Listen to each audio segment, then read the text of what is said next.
Hello and welcome again to Conscious TV. I'm Iain McNay and the guest in the studio today is Meir Schneider. Hi there. Hi. And it's a very interesting story, very inspirational. And I first got hold of Meir's first book many years ago, about 20 years ago. It's out of print now. It's called Self-Healing. And it was his story which we'll go into. He was born blind and he basically got his sight and he can see pretty well now.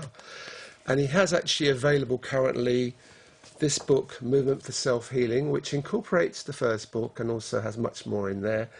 And a very interesting DVD, Yoga for the Eyes. So, Meir, let's start right at the beginning. When you were born blind. Now, when we say blind, does that mean you could see nothing at all? In my case, I was legally blind in that I saw shadow, some shapes, but I didn't make much out of them. I was born with cataracts. Right. And, you know, many people have cataracts when they reach their 60s and 70s. By the way, I think it's preventable. And that I'll be glad to talk to you about that. But when you're born with cataracts, it's a different story. Because the brain develops vision from the age of 8 weeks. Until then, for survival, you develop other capacities like sucking, like screaming. But at the age of 8 weeks, the brain develops the sense of sight in the visual cortex. Okay. Until the age of 2.5, basically, you develop that cortex. And what physicians did not know in my generation is that if you pass that critical time, you become blind for life. My 2 kids were born with cataracts. So just to stay with the sequential part of the story. So you were, in fact, given the diagnosis pretty much of being blind for life when you were born. After 5 unsuccessful surgeries, I was reading Braille. Yeah. And actually, also, both your parents were deaf. That's right. So here is already a difficult combination because you basically can't see and they can't hear you. That's so right. You've already got very difficult communication between you and your parents. And some difficult moments. For example, in that time, today my father has everything on TV. There is Russian channel with Russian writing in Israel. There's always a deaf person translating the news with hand.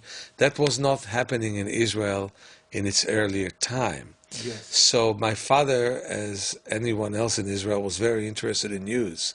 So I would hear the radio and I would tell him the news. And I'd never understood why he has to hold my head and lift it up like this. And it kind of hurt my neck, but he needed to see my lips. Because I could not learn sign language. Yes. Because I couldn't see it. So that was difficulty. And of course, you probably read in my book about me getting lost and screwing my head off and my father not seeing. In current time, it's actually... He couldn't hear you, so he didn't hear the screaming. Let me tell you something else which is interesting. In a later time, when I was an adolescent, my mother would want to give me a message. Like I would be at home and she would be at the store. She would pick up the phone and repeat the same message 20 times. Because she never knew when I would pick up the phone. Right. I see. Okay, so what is it like being a young boy and being blind? Because you don't know what seeing things really is. People can describe them to you, but can you grasp when you have no reference point? Not really. Not really. I more grasp auditorily what I heard. I more grasp with tactile sense what I had.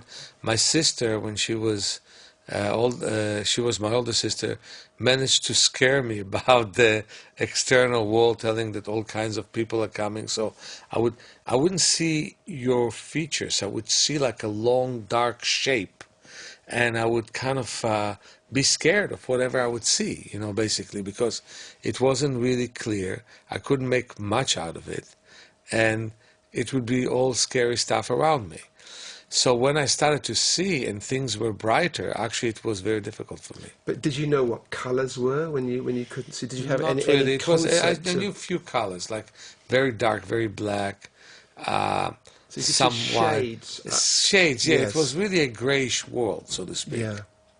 The thing that really... Because I wasn't completely blind, so not everything was kind of black or non-existent, but I wasn't exactly sighted, so nothing made sense to me. Yes, no, I appreciate that. The thing that really struck me when I first read your story was this extraordinary determination you had, because it seemed from a very young age you wanted to be normal, you wanted to fit in with other kids, and you were prepared to do almost anything to get your sight so you could function in the world. You know, it started, the determination started even before I wanted to get my sight. I was the quickest Braille reader in Israel already in 6th grade, competed with university students who read Braille. I would put the Braille book under my bed, and my mother would say, lights are out, you're going to sleep, and all that. But she was deaf, so she didn't hear that I pulled the book back from under the back when lights were out. Oh. That much I could see, that lights were out, and I would read. Well, sometimes she would catch me when I would sleep and my fingers were still on that book. Most of the time she didn't. And even office clerks, when they saw me coming back from school, knew that new packages of book came to me. People in the Library of the Blind said that they worked for me like for 5 or 6 other individuals because I kept changing books all the time and kept reading them. But you know, at the same time, there weren't current books about the studies that needed to be done in school.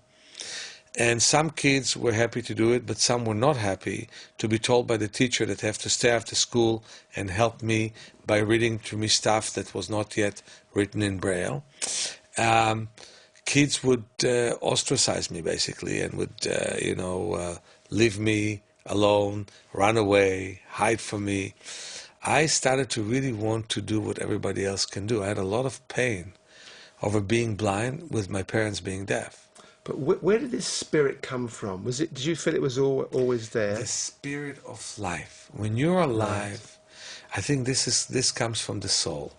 When you're alive, you are really alive. It's like the way you interview me. You are really interested. You're not just sitting here asking a bunch of questions and letting me answer them. You prepared, unlike most hosts, and you really are interested in what I'm saying. So it's like being in the moment. You know, I heard of one Vietnamese monk that somebody asked him, Vietnamese Buddhist monk, somebody asked him, why are you here? And his question was, are you here? So I was there. I was present. I lived life fully as a blind person. I lived life fully as somebody who gets out of blindness. And so I had this determination to move forward from childhood. Because, you know, you talk in your book that you used to go to the cinema. Mm-hmm. You used to even try and play football, right. Which must be pretty hard when you can hardly see. Yeah, well, what happened is every team wanted me to be with them because by mistake I would kick people's legs. And then nobody could accuse me for doing the wrong thing. In fact, when they did, the rest of the kids protected me, like, you can't do it to him. And so everybody said, oh, I don't have the ball anymore, Meir, go there, you know. But when I would have the ball under my foot, I could kick the ball to the other side of the field all the way. So I was really a good protector. Yeah. I mean, they wouldn't expect me to make a goal, but I was a good protector to kick the ball out so the others could play with it. Yeah. Yes, and I used to ride bicycle and fall into ditches. Yeah. And I used to play in unfinished building and fall from second floor. And the teachers were trying to teach me that I should really accept my limitations. And I did not want to accept my limitations. That's what comes across so strongly, that you were told this is your sentence for life, if you like, this is what you're stuck with. And you said, no, I am not prepared to put up with this. But, I want to see what my real potential is. To digress, you know, I met with somebody with muscular dystrophy who I helped a lot. And she said to me, you know, I have the same muscular dystrophy that my 2 sisters have. One of them succumbed to her disease, went straight to the wheelchair. The other one did well. She went to the gym, she exercised, she did well, until a psychologist taught her that she should succumb to her illness. She went to the wheelchair. Yeah. She came to me, and first time in her in I don't know how many years, I think 8 years, she was able to walk for half a mile, and she didn't just go to the car and back from the car, but she was able to do many more steps than ever before. Yeah, I know you helped many people later on. But when you succumb to your circumstances, you're doing something very dangerous. And this is that you're not checking the potential that you may have to get out of it. But when you were young, you also had this side that was very angry and rebellious, didn't you? No question. No question. And I carried it with me, and still I have to overcome that part in me that, sometimes I could be overly teased. Sometimes things could be wrong when I look at it in perspective, I'm saying, why have you been so mad? And that came to me from my childhood. So I know you had a cylinder device that you helped you to read. It was very hard. I think you say in the book it took you 4 hours to read a page. Yes. But you could, after a time, after the cataract operations, you could start to actually read a little bit, but it took its toll on you, didn't it? The cataract operations left me with 99% scar tissue in my lens. Right. The cataract operations were done 200 weeks too late. They weren't there to help. They couldn't have helped me in the first place. As I told you, my 2 kids were born with cataracts, and their surgeries were done at the age of 2 weeks. And in combination with eye exercises, their vision is unbelievable, because normally the vision is 40%, and medicine is so happy with that. The vision of my kids is 100% normal. Right. So the cataract surgeries were more harmful than helpful. I understand. So you had this. You could read a little bit. You also had very strong glasses, but again, it gave you these tremendous headaches, and it was a very slow process. Yes, I really wanted to be able to read, and I read letters from this distance. Yeah. With 38 diopters. People think I'm reading from near now because I read from here. But compare this without glasses versus a microscopical lens from this. A normal lens is basically 2 or 3 diopters. I had 38. Right. Okay? Yeah. It was very, very thick lens with which I was able to read letters. But then when I discovered the eye exercises, I improved my vision very quickly to the point that I could see with 20 diopters, and then with 13 diopters, and then with nothing. Okay, so let's go through the breaks that happened in terms of how you met certain people that helped you. And I think the first person was a woman called Miriam, who worked in the library. Yeah. And she encouraged you, and she recommended a guy called Isaac, who was even younger than you, and you were like 16 at the time, I think. I was 16 and 3/4, he was 16 and a half. Okay, so he was almost your age. And in that time, months count. Okay. But he opened a whole new world to you, didn't he? No question, no question. But let's start where you started, actually. I have a feeling that who brought me to the whole thing was my grandmother's love. Okay. She would send me to change books at the librarians. She sat down and talked to me. She told me when things were hard on her. She and I were real good friends. And she raised me as much as my mother did in many ways. I really loved her. And I felt that our love was... always grandmothers love their grandchildren, I assume. And I've seen many grandmothers who love their grandchildren beautifully. I think my grandmother was one of a kind. She was very, very special. And if you want to ask what gave me the impetus to eventually work on my eyes and spend all the hours that it took to improve my vision from 1% to 55% of normal vision, and it took 13 hours a day, I think that's where it starts, my grandmother's love to me. Right. Not as much the technique. The technique helped me get there. Yes. But it's the love that made me feel that I'm worth my while. It's the love that gave me a good sense of high esteem of myself.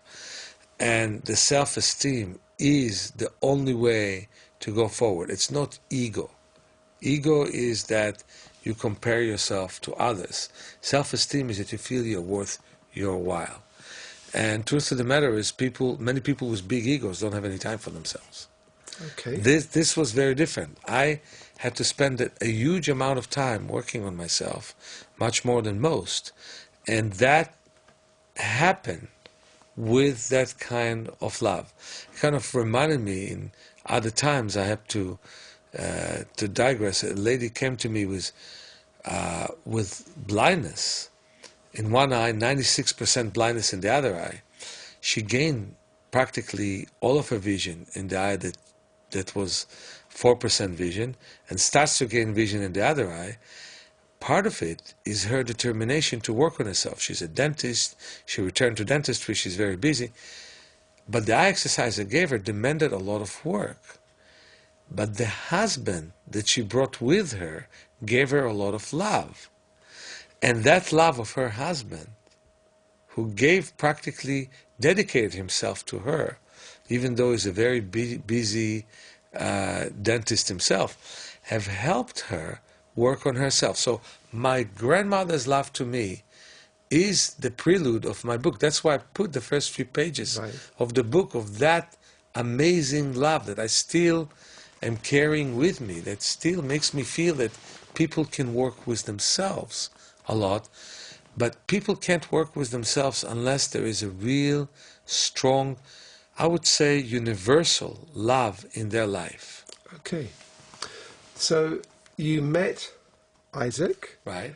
And Isaac had heard of what's called the Bates method. And I have the book here because I read He this read book. it through Aldous Huxley, he read it through Dr. Peppard, and this is the original Bates book. And you'd never heard of this, but the first time you met Isaac, something in you knew, didn't it, straight away, this is it, this is my way to help find my sight. Absolutely.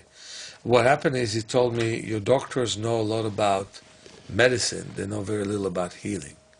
Here's the difference between medicine and healing. Medicine fixes things. You know, you broke a tooth, they'll give you a crown. That's fixing it. Doesn't give you the tooth back, gives you a crown. You have cataract, they're not going to heal the cataract, they're going to remove the lens. So you can see without the lens, and they'll give you an implant that used to be thick cataract glasses, then contact lenses. Now for many years they give implant, which is basically optics within your eyes.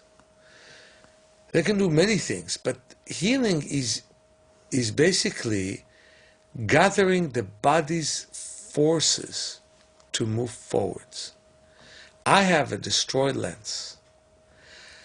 I don't have an original brain concept, but I relearned or learned how to build a brain concept that helps you see. There's very recent research that shows that actually brain cells can become bigger and brain cells can regenerate, something that they did not believe can happen before.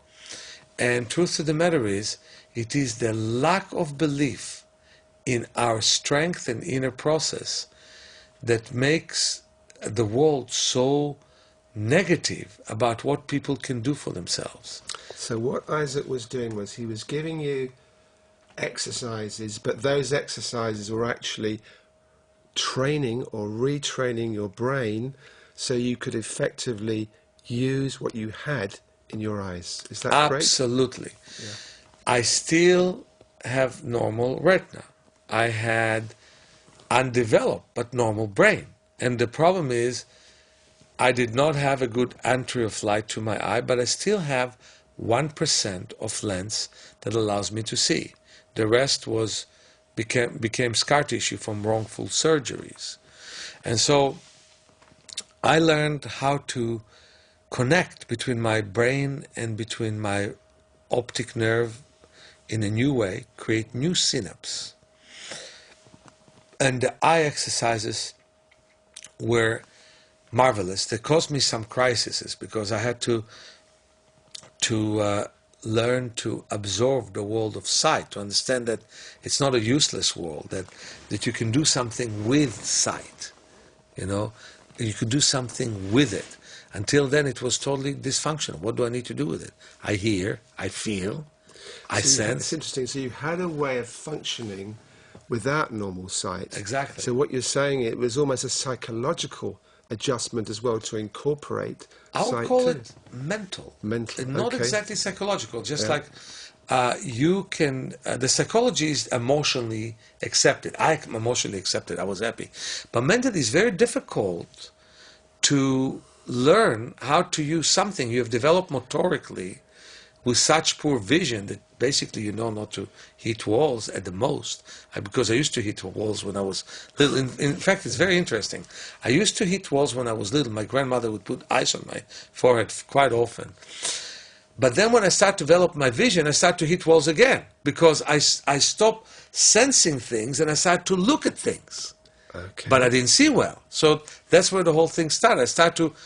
I switched. I had a second birth when I was 17, switching from not seeing into seeing. And you also had a challenge insofar as when you went back to your parents and your grandparents, they were not initially supportive of your new enthusiasm and your progress in your sight. They oppose it greatly because... Now, why was that? Well, let me ask you this question. Let's say you raise a child. He's 17. You still see him as a child, okay? All of a sudden, not only he knows better than you what to do for himself, he knows better than his doctors what to do for himself. How much would you accept such a child? So I mean, it's not easy. It's not easy. But not only my parents and grandparents, my teachers, my friends, everybody thought I'm stupid and crazy. Yeah. And that I'm doing the wrong thing. And why am I paying attention more to my exercise than to my studies? Yeah. And the truth of the matter is that I can understand them. I can forgive them. But I can tell you, it was one of my difficulties. It's one of the anger-building process within me. Because I saw it as my only path for better life. Doing the eye exercises. And I spent 13 hours a day in it. But it took tremendous strength in you and discipline to stay with what you believed in, as opposed to going with what everybody else thought. No question. Which would have knocked you off. Absolutely. You know, at 17, that's a great quality to have. Yeah, thank you. And what happens now is that I'm independent in my thinking in the whole field of the human health. I don't accept what other people think is right or wrong unless it looks right to me. For example, the thinking that vision can't improve is rubbish. The thinking that we have to wait until research solves all the problems of the body, excuse me. You know, let me give you a good example. They do research on muscular dystrophy. They spend by now $2 or $3 billion on it, and they keep doing the same research and they're not getting anywhere. The molecular research didn't get us anywhere. Today I was asked that question because I'm working on a muscular dystrophy boy right now by the parents. There's a lot of advances in the research in biochemistry. I said, look, if they would do a research on how to bring more amplitude through electronics to the muscles to help them work better, I'd believe in that research.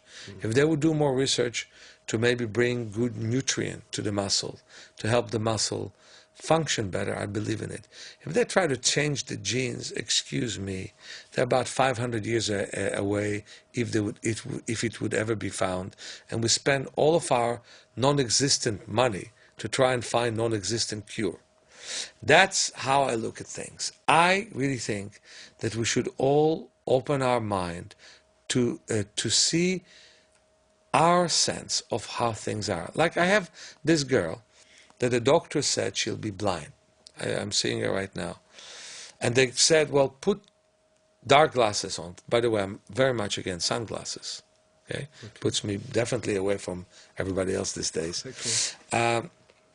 And the mother understood if she put on her dark glasses, she won't see the light as much, and she's not seeing much in the first place. And so she brought her to see me, which of course I'm out of the ordinary type of therapist. I teach her how to see better. I massage her, and consequently, she's seeing much better vision within. One day she saw much better vision than she saw for the last year. And everybody thought she will see nothing and she'll get blind. So what I want to tell you, what happened to me is that I used to wear dark glasses because light bothered me. I had a terrible nystagmus of involuntary movement of the eyes at a speed of 300 movements per minute. Yeah.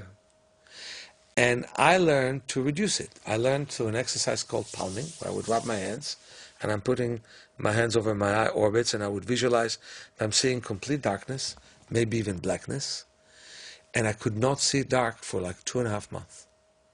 When I was able to see darkness, it meant that the optic nerve relaxed. And when the optic nerve relaxed, my nystagmus slowed down to 60 movements per minute. Now it's between 0 to 12. And I was starting to be able to look at details, and I learned to look at details.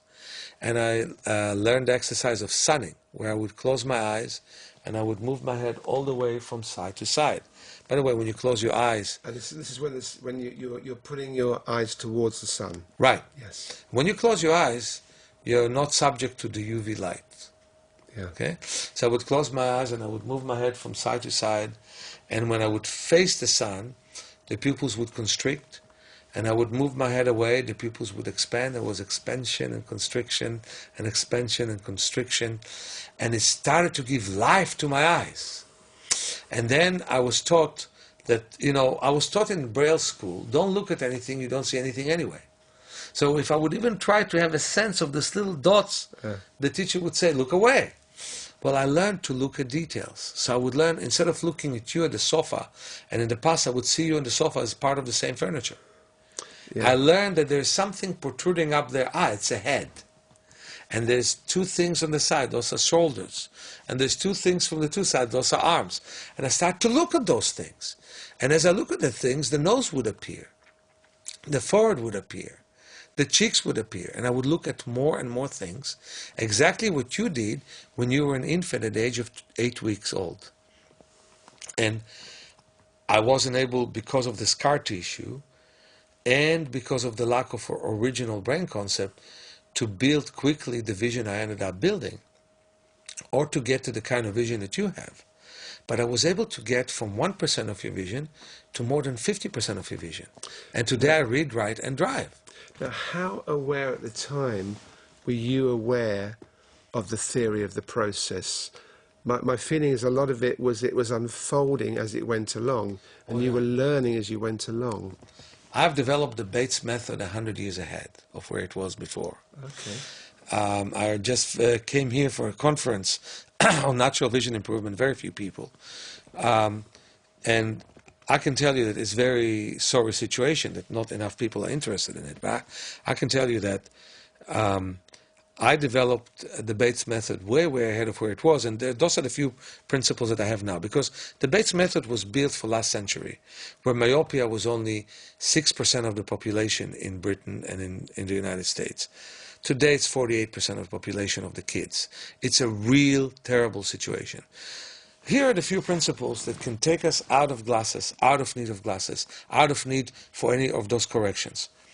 We need to look at the distance. Look at this. We're sitting in the studio. I'm looking at you. You're looking at me. We're about a couple yards away from each other. And we're spending 50 minutes doing that. And most of the time, people read. And they're actually not looking from 2 yards. They're looking from about 2 feet. And other times, people are in cubicles and in room. Houses used to be shelters. Today, houses are basically dwelling places. So people don't have far distances. What did people do in the past? They looked at the distance most of the time. You want to prevent cataract, 8 minutes, twice a day, compensate for the life that you have. Sit somewhere. It's not during driving. Sit somewhere and look at the distance as far as you can see. You will stretch your lens. And the lens, instead of being always convex from the muscles that tighten, you'll stretch your lens, and by stretching your lens and using that nice ligament that stretches the lens, it would connect to the ligament of the neck, and you'll stretch your neck at the same time. You'll be so relaxed, it'll be as if somebody put a plate on your head, it will not fall. So your neck will be relaxed, your eyes will be relaxed, you get much more blood to your head. So the number 1 principle is compensate for the life that you live. You look at computers, also consciously look at distance. Second principle is adjustment to light, as we talked about. We want to adjust to the sunlight, not wear sunglasses. Adjust even to a gloomy day, not wear sunglasses. The special skying exercise, where we open our eyes and we put pressure on the on the forehead, flatten the forehead, and adjust to the light. We want to blink a lot because many people, when they read, they stop blinking, which actually makes their vision fuzzier. Because you had a real breakthrough one time when you did blinking for something like 2 hours, didn't you? Exactly. Do you want to just tell us about what happened there? Because that was a real discovery for you. When I was playing football, there was a speck of dust that came into my eyes. And I lied in bed and I blinked 1,000 times in a row, quickly. And I kept blinking, another 1,000 times, another 1,000 times, another 1,000 times. And then my eyes first were a bit wetter, then dry, and then wet again.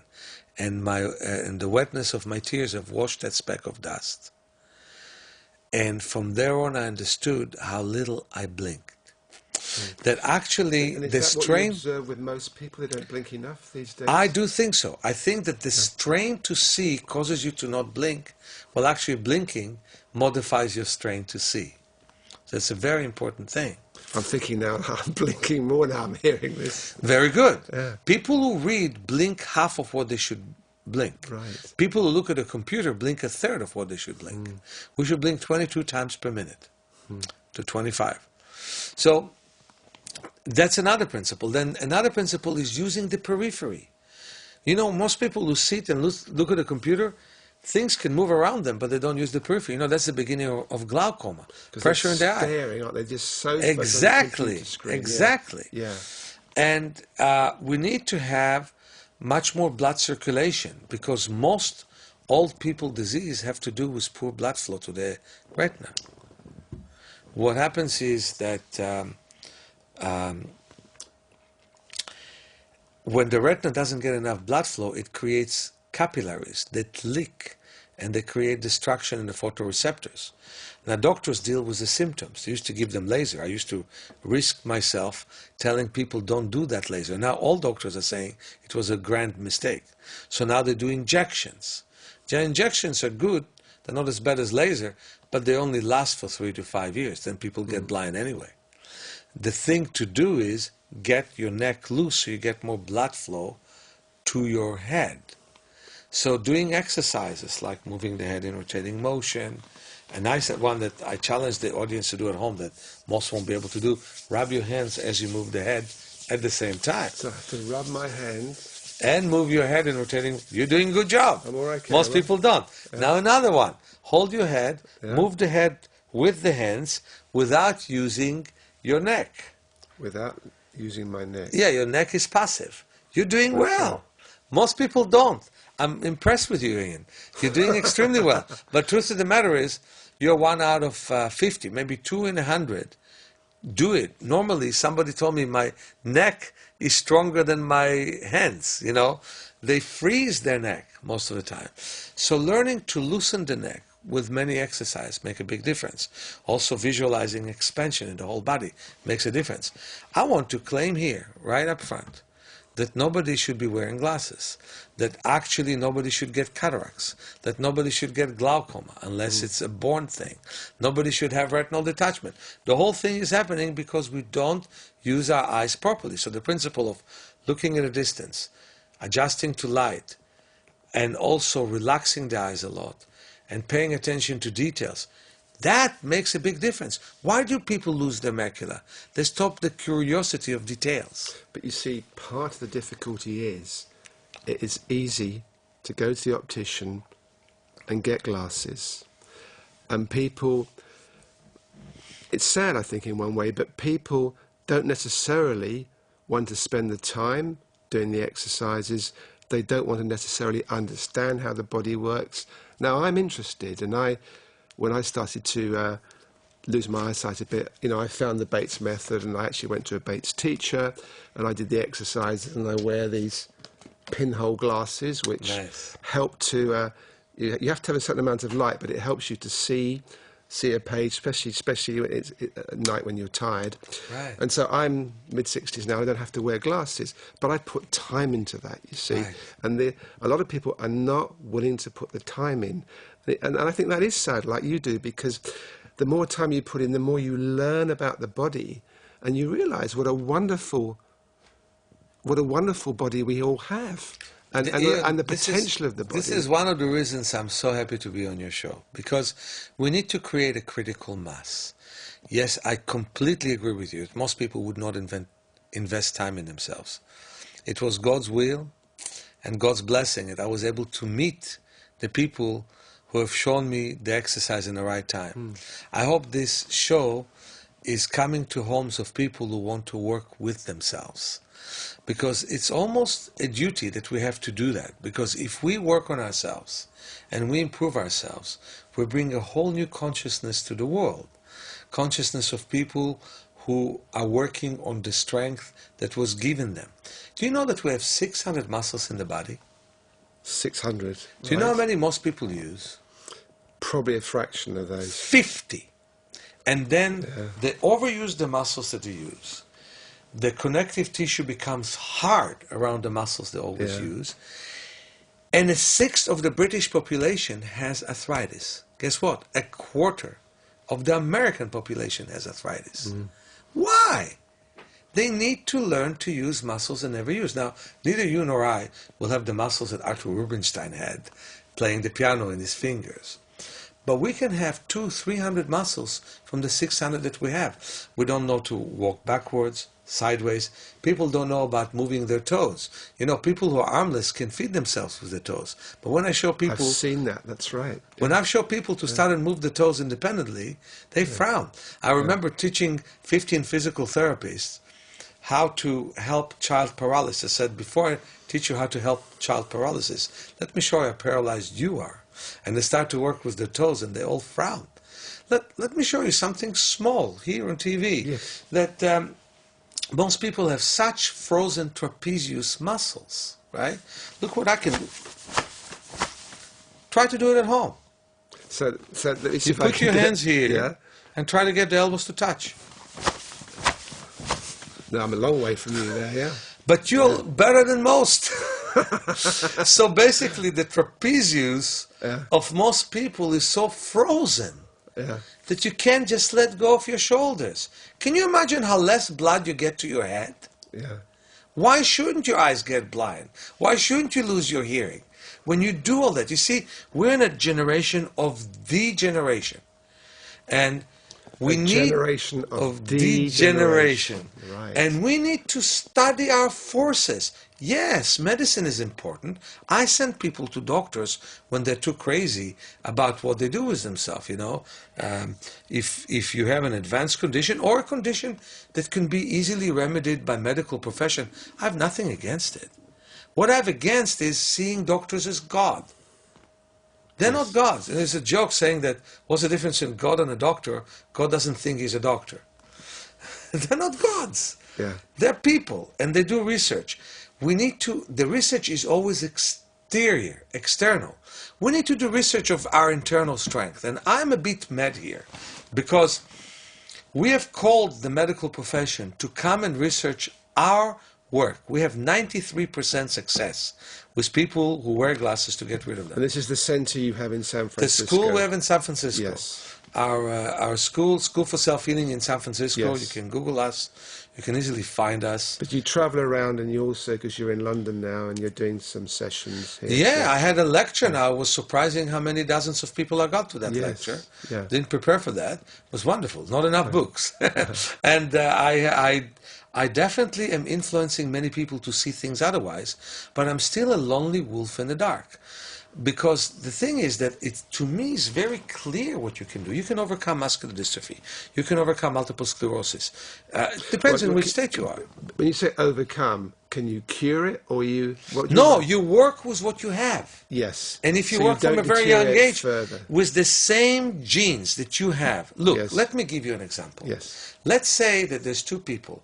Both of them could be the best people in the world in playing piano. They both would have loved to play piano, right? One of them plays piano from the age of 3, and one of them, his parents don't see the need of it, they don't buy him a piano.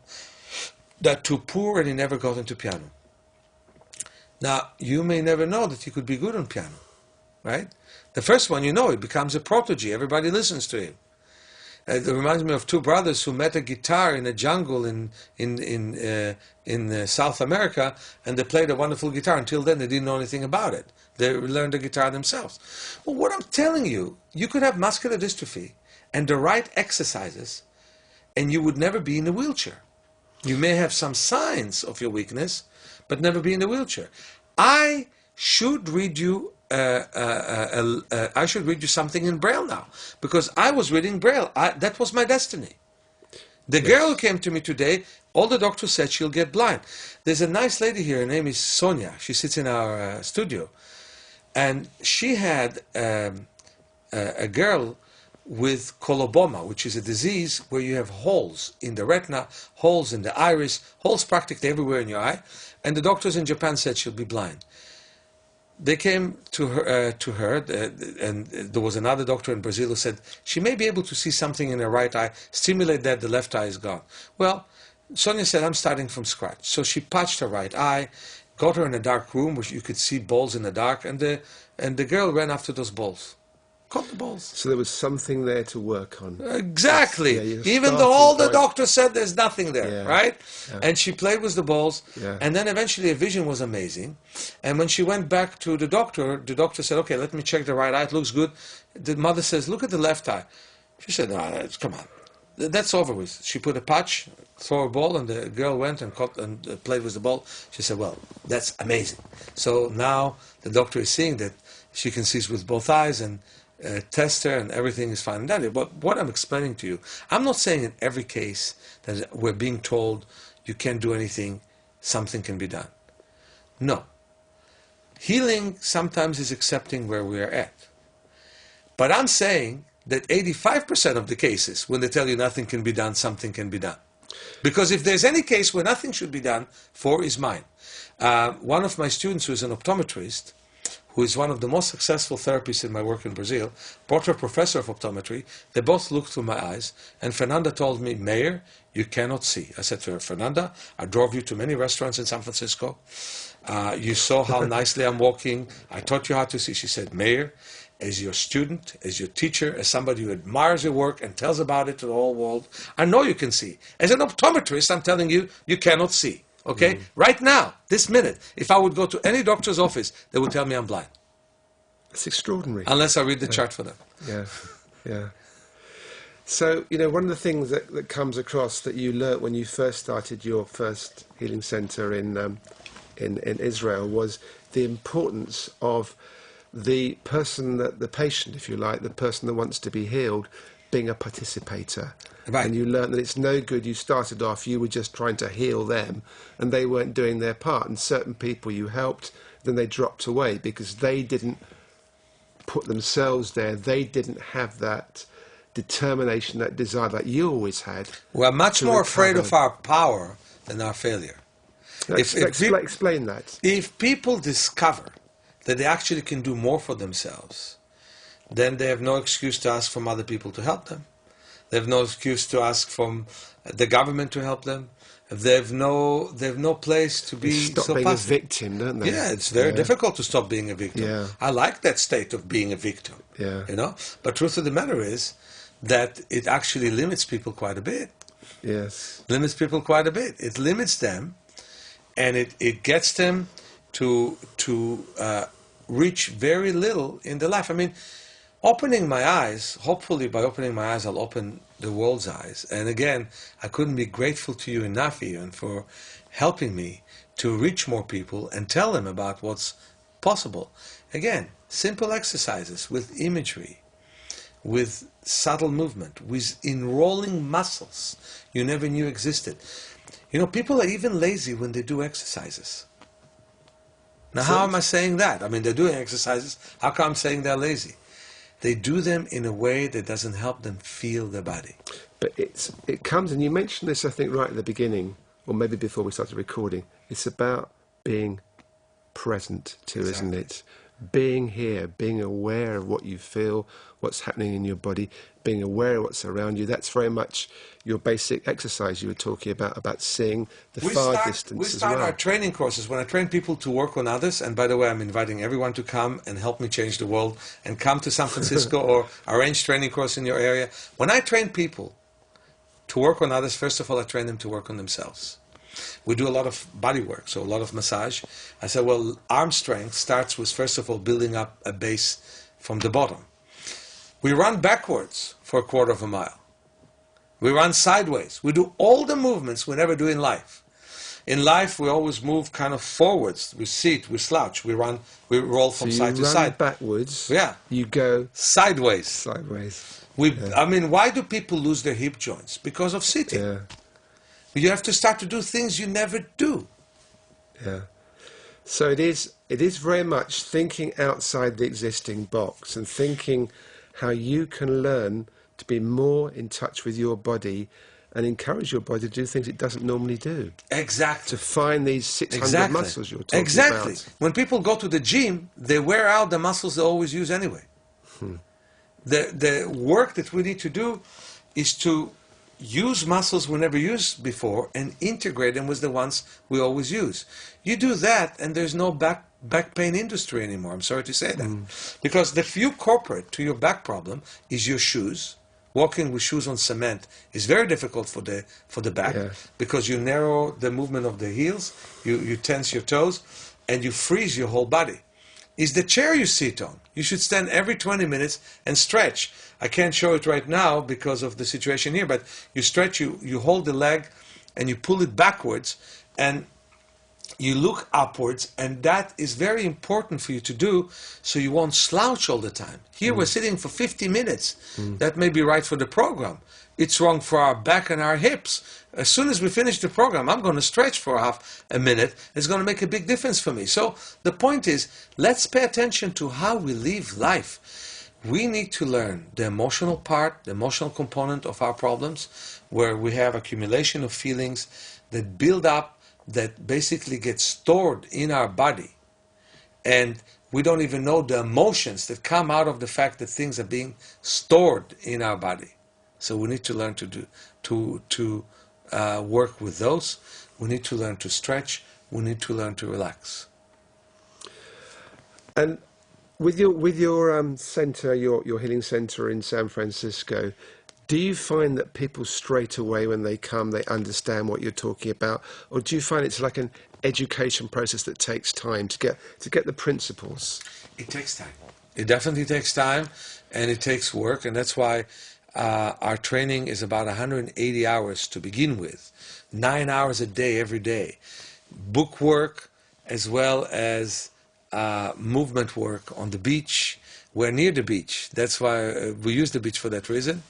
And yeah, that does take time. And I think that this is the important thing. Modern people, especially these days with the fact that people use computers, modern people like a button that will fix everything, the pill that will make you feel better. Well, it's also part of the way the media works with the advertising and everything else, because it's trying to sell something that's going to make your life better and faster and quicker and all the rest of it. And of course, it's got consequences. You are responsible for buying into it. It's got consequences if you do that, yeah. You're the responsible one to buy it. I really believe you can affect your environment. What changed the world often were few people affecting other people, thinking differently. And again, thank you for bringing me to your show, because that's exactly what I want to see happening. Learn that you have powers. Learn that with breathing and movement, you can do different things than you've done before. It's not the normal yoga that you practice. It's not the normal things that you have done. It is start to study your body from the beginning. Have inner sense, inner kinesthetic sense of your body. I think the other thing I know I've found in my life, and I think this is a good illustration again of what happened in your life, that somehow if you're open, things are unveiled for you and you find your way. And I remember that when after you'd first met Isaac and you'd learnt the basic Bates method exercises, you were on the beach one day and you were doing you're doing your exercise and an old man said to you, "What are you doing?" And you explain. He says, "Well, I can show you something helpful as well." And he was actually a yoga teacher, and he was then started to teach you yoga. And He was a pioneer. Yes. And he was one of those people who built the country of Israel. And he found himself on the beach doing things that in medicine they don't do. And he was always disappointed with any medical procedure that he got. And he found that stretches and movement and swimming make a big difference for him. I learned some things from him and more from Miriam, my teacher. I would lie on the beach and I would move. And I would feel my back, and I would feel muscles that I normally don't feel. And I would feel my hamstrings, because we normally feel the front muscles. And as I would stretch, and as I would move, I almost fell asleep to my conscious self. And unconsciously, I started to wake up parts in my body that I would not wake up otherwise. For example, I would move my arm and would think my fingers are moving my arm. It's not true physiologically. It's not true anatomically. But thinking that way helped me let go of all the central muscles and made an easy movement 10 times easier. Mm. And then I ran the same way, moving my foot in a way that I would move heel to toe. But I've done many other things. And when I would wake up, I would say, aha, this is what I've done. I've lost a lot of what I've done, but in my method I have more than 5,000 exercises. Okay. Yeah. So, Meir, we need to finish in a couple of minutes. I just wanted to mention your book again, Movement for Self-Healing, because here not only does it have your story in detail, but also it has the details of a lot of the exercises you've talked about, and people can get this book and learn how to do the exercises. And you also have a new DVD. We've got the one that's already out, Yoga for Your Eyes. In fact, you have a book coming out with the same title, don't you, I think? Exactly. So, which is going to be a companion to this DVD. Yeah. And I think that's a great title, Yoga for the Eyes, because most people know what yoga is these days, but we don't think somehow the eyes need yoga. Union with your eyes, union with your body. I wish that most yoga instructors would understand that they shouldn't teach asanas, but union, first of all themselves and then others. So, somebody says your body is your house, you're the landlord, and a long time ago you lost the key. Yeah. I want that key to come back. Yeah. I want you to come home to yourself, to your energy. And I think that's going to make a huge difference. Yeah. Okay, Meir, thank you very much for coming in to see us here at Conscious TV. Once again, here's the book, and thank you for watching Conscious TV, and I hope we see you again soon.